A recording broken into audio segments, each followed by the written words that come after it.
A'udhu billahi minash shaitanir rajim. Bismillahir rahmanir rahim. Assalamu alaikum wa rahmatullahi wa barakatuh.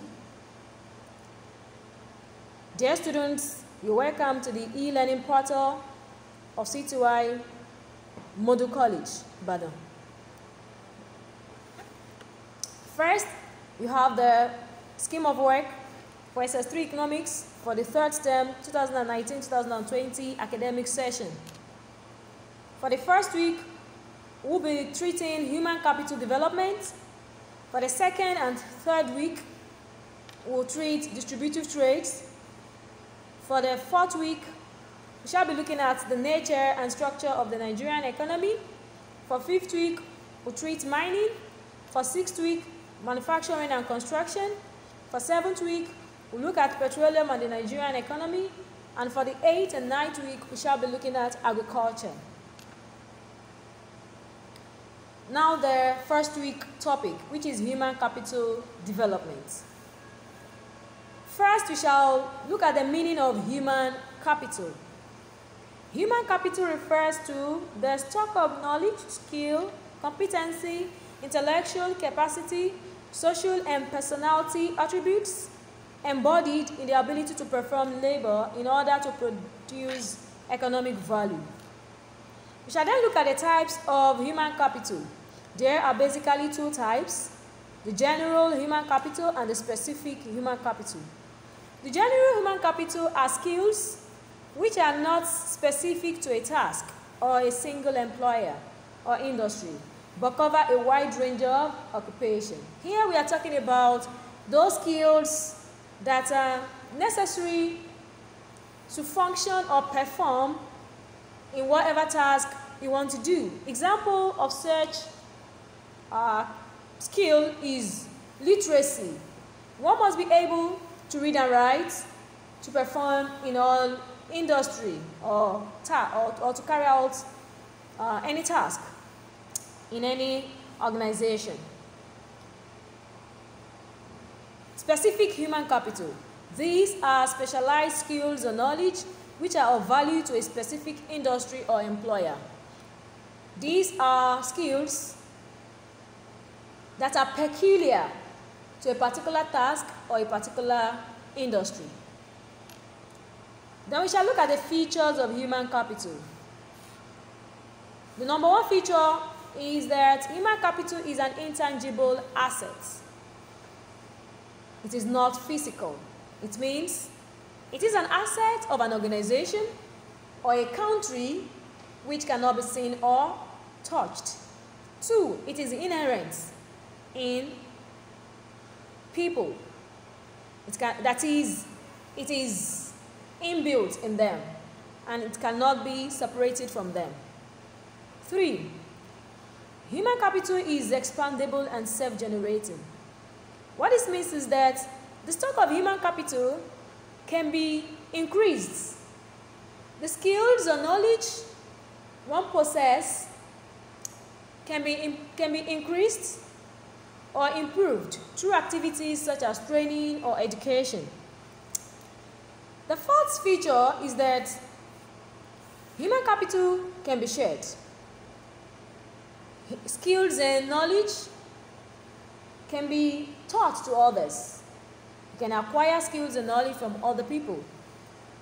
Fifth feature is that the elements of human capital include experience, education, training, health, social and communication skills, habits and personality traits, creativity, etc. Here we are talking about those things that make up human capital, the elements of human capital. The sixth feature is that human capital is mobile, occupationally and geographically. What this means is that human capital can move from one job to another or from one place to another. Then we shall look at the factors that affect the efficiency of human capital. The following factors will help develop, retain, and sustain high talent required in the stock of human capital. 1. Training. Training such as seminar, workshop, symposium, etc. improves the efficiency of labor or human capital. 2, a conducive work environment.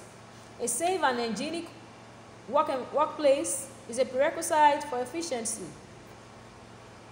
When a labor or worker is certain of his safety, he can then put in his best whatever he does, and this will increase its efficiency. Another factor that will be responsible or that will help improve the efficiency of human capital is adequate tools to work with. Availability of the necessary material and equipment to work with will improve the efficiency of labor and increase our stock of human capital. 4, improvement in the level of technology. The use of computer and other technological equipment will increase efficiency as these technologies make job less stressful, easier, and faster. Another factor that will improve the efficiency of labor and increase the stock of human capital is acquisition of higher degree. Acquisition of higher education or pursuit of further education will improve the efficiency of labor. The next is the improvement in remuneration and other forms of motivation, such as bonuses and other benefits. All this will encourage the worker to put in his best and increase the efficiency of human capital. Another factor that will improve the efficiency of human capital is welfare services, such as health service scheme, social insurance scheme, sickness benefits, housing scheme, and so on. The next is job security. Threat of layoff will reduce the efficiency of workers as it will reduce the morale of workers. Whereas, certainty that the job is sure and that he or she will not be laid off unjustly will make such worker put in his best in whatever he does for the organization. The next is effective and efficient management vis-a-vis policies and management styles. Hostile work environments and policies, maltreatment of workers will definitely reduce the efficiency of such workers. The next subtopic, still under human capital development, is brain drain. We shall start with the definition of brain drain. Brain drain is the emigration of qualified or highly trained people from the country. It is a situation in which the talents of poor countries migrate to richer countries in search of brighter opportunities. We shall then look at the causes of brain drain. Some of the causes of brain drain are lack of job opportunities in home country. People migrate to other countries when they can't find jobs in their own countries. 2, poor standard of living. Poverty and poor working conditions make people relocate to places where their talents will be appreciated. 3, prospects for further training and career advancement. People migrate to other countries for higher qualifications and to get better jobs. 4, political instability. Lawlessness, political violence, unrest, chaos, riots, etc. make people migrate to other countries where there are conducive political environments. Another cause of brain drain is the effect of globalization. Globalization has made the world a village, and it has encouraged national integration. Therefore,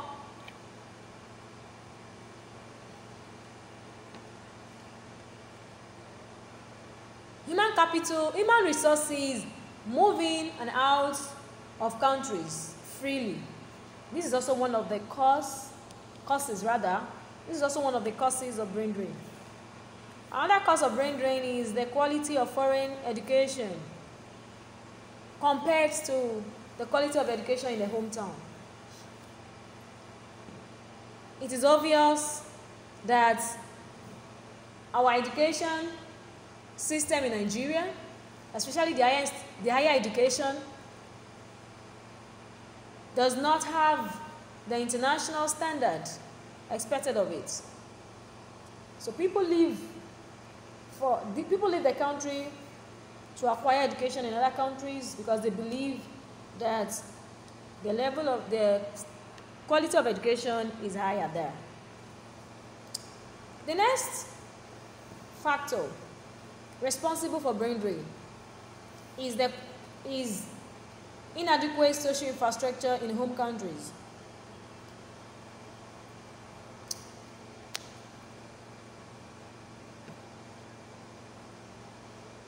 Human capital or human resources migrate to other countries where the infrastructures are in adequate supply, where the businesses can thrive better, where the necessary facilities are there to help their businesses thrive, where the business environment is conducive. There are enabling business policies. All these are social infrastructures that are lacking in most developing economies like ours, and this is one of the major reasons why people migrate to other countries. Another one is low level of technology. People migrate to other countries with advanced technologies, as these will make them more productive. Another cause of brain drain is bad or poor leadership. In a country where the leaders do not put in place the necessary things that will make the talents or human resources to be productive and efficient, will definitely lose its talented youths and skilled manpower to other countries. Another cause of brain drain is lack of patriotism.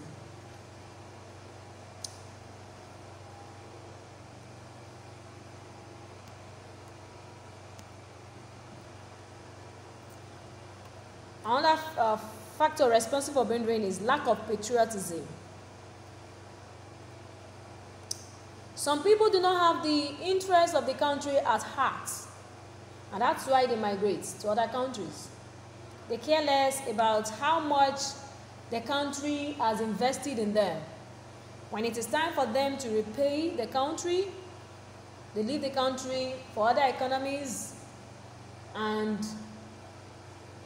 help develop other economies instead of their own economy. Now we shall look at the effects of brain drain on the Nigerian economy. It is obvious that brain drain is one of the major causes of underdevelopment in Nigeria. Nigeria, which was known to be a rich country in the 1970s, has retrogressed to one of the 25 poorest countries in the world in the 21st century, and holds the third largest number of poor people worldwide, according to a report of Brookings Institution in 2018. The following are some of the effects of brain drain in Nigeria. 1. Dearth of professionals.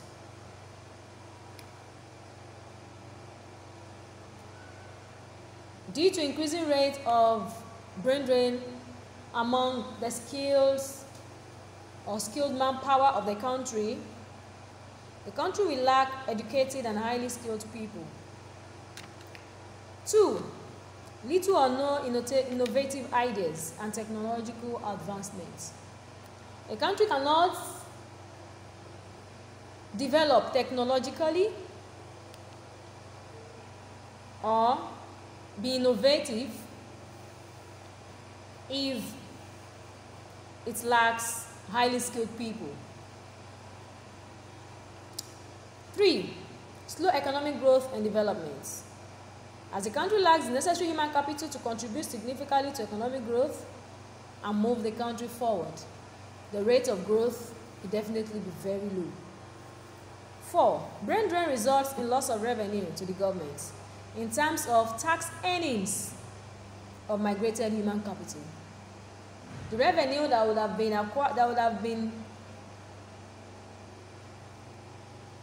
the revenue that would have been yielded to the government from taxes paid by those human capital or those skilled manpower that have migrated from the country to other countries will be lost. 5. Loss in terms of money spent to acquire expatriates services or services of foreign skilled manpower. What this means is that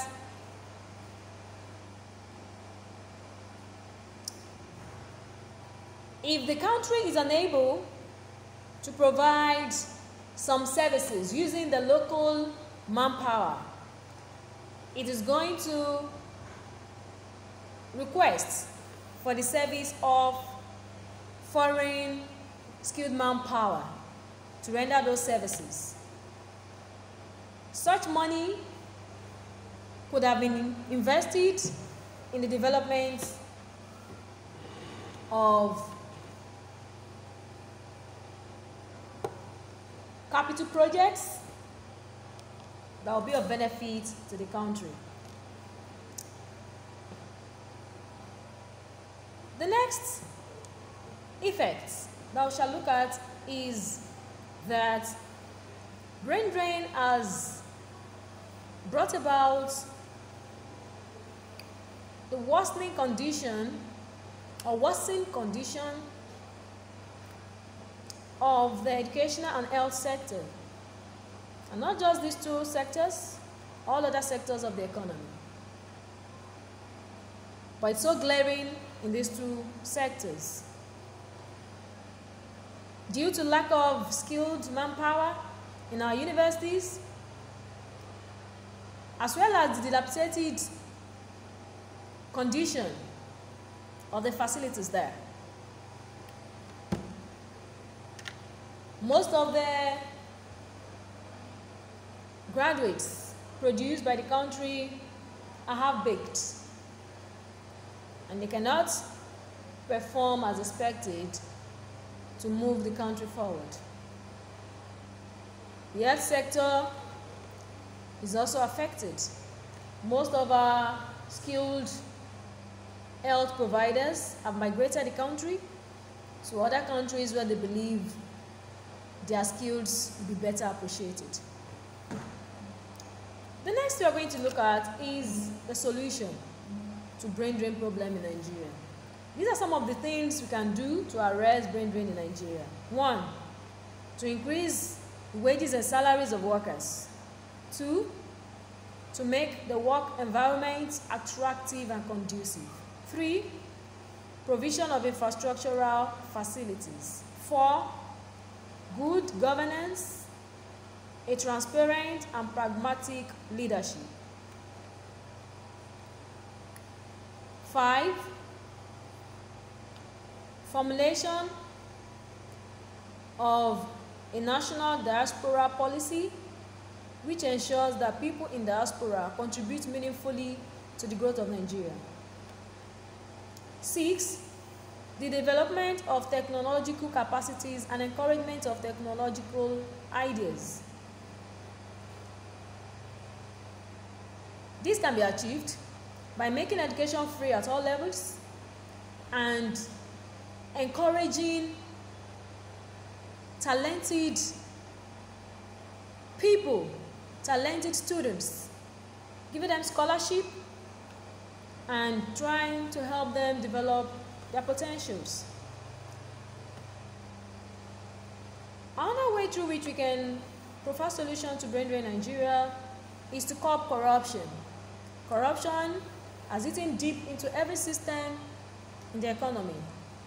And without corruption being controlled, brain drain cannot be arrested. When corruption is controlled and everybody gets what is due, everybody gets the necessary opportunity, educational opportunity, equal educational opportunity, job opportunity, equal opportunities in everything, equality in income, and so on. This will attract people back, it will attract skilled manpower back to the country, and it will make our skilled manpower be retained.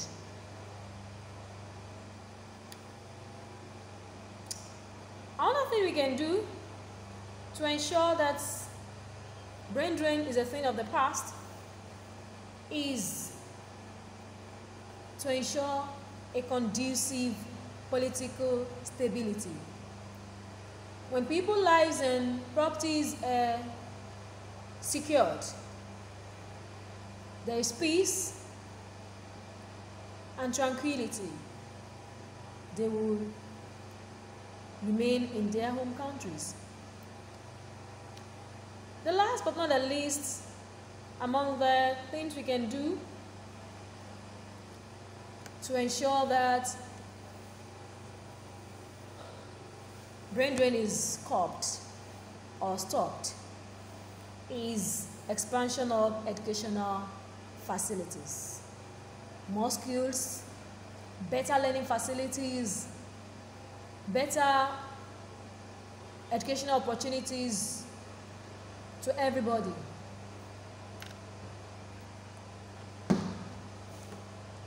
So, this is all I have for human capital development. I would like every one of you to make further research and discuss at least 3 ways through which we can provide solution to brain drain problem in Nigeria. Thank you.